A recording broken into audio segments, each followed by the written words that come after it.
In diesem Video wollen wir uns mal anschauen, wie man im Browser in 3 Minuten eine eigene Lösung programmieren kann, die uns ermöglicht, mit unseren Datenbeständen direkt zu kommunizieren. Das machen wir hier mit einer Lösung namens Colab. Die läuft wie ein Entwicklungslabor im Browser. Schauen wir uns mal an, wie das funktioniert.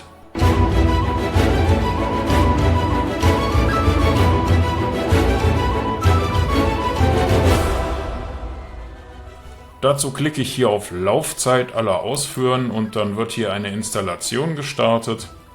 Das kann ein paar Sekunden dauern und danach laufen alle die Codeteile hier unten durch.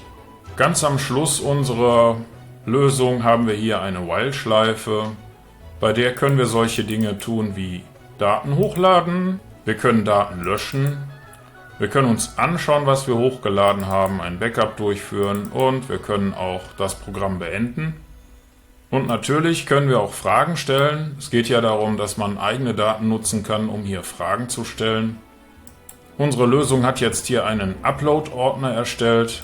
Hier laden wir jetzt eine PDF-Datei hoch. Ich nehme mal die von Nettersheim, die ist nicht so groß wie die von Berlin. Die Warnung, die wir gerade gesehen haben, liegt daran, dass Colab eine Lösung zur Erstellung von Prototypen ist. Also es geht nicht darum, hier dauerhaft sensible Daten zu speichern. Man kann damit aber schnell erklären, wie eine Lösung funktioniert.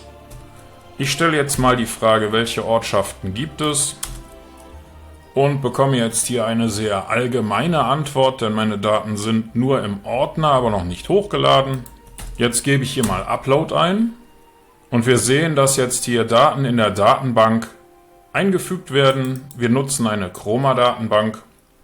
Die ist erstens kostenlos, zweitens sehr effizient und drittens privat. Das bedeutet, man kann sich eine private Instanz davon in ein paar Sekunden auf dem eigenen Rechner installieren. In diesem Programm hier passiert das automatisch. Jetzt klaue ich mir nochmal die Frage von hier oben, gebe sie hier unten ein und wiederhole meine Anfrage. Das war die erste Antwort. Und natürlich, weil das live aufgenommen wird, bekomme ich hier jetzt die gleiche Antwort. Probieren wir es mal mit der Frage, welche Ortsteile gibt es? Und diesmal bekomme ich eine relevante Antwort. Die Gemeinde Nettersheim besteht aus verschiedenen Ortsteilen, darunter Zingsheim, Pesch, Roderath und so weiter. Hier werden dann auch Schulen und Hauptschulen und andere Bildungszentren erwähnt. Stellen wir mal die Frage, welche Schulen es gibt. Und dann bekomme ich hier die Antwort, es gibt 2 Grundschulen im Stadtbezirk, eine Hauptschule im Stadtbezirk, ein Literaturhaus mit Bibliothek und ein Naturzentrum. Und das war so das einfache Grundprinzip. Man hat eine KI, man hat eigene Daten, bringt beides zusammen und kann das dann entsprechend befragen. Das ermöglicht es uns, relativ zügig, ziemlich gezielte Fragen zu stellen. Und das kann man mit einem unstrukturierten Datenbestand tun. Früher hätte man sowas in Datenbanktabellen entsprechend sortieren müssen. Heute kann man einfachen Fließtext befragen.